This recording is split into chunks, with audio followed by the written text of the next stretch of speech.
On est l'automne maintenant, on est revenu en studio de répétition pour la création de la pièce.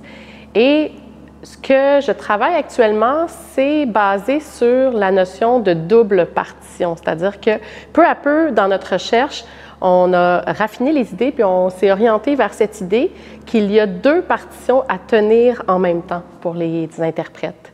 Une partition qui est appuyée plus sur les mathématiques, puis une partition qui est appuyée plus sur ce que j'appelle le sensible.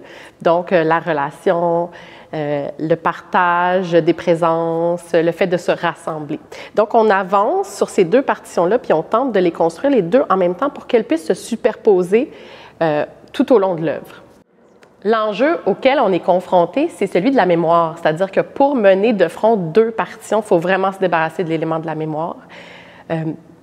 L'idée, c'est de pouvoir être à la frontière des deux partitions en termes de concentration. Donc, il faut se débarrasser de la mémoire et de l'une et de l'autre. Et pour ça, on répète vraiment beaucoup, beaucoup.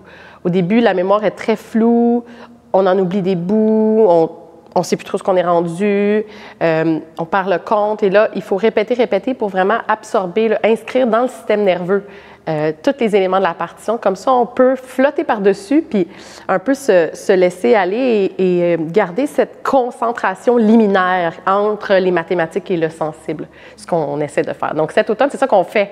On répète pour être capable de toucher à cet état de présence spécifique qu'on cherche pour cette pièce-là.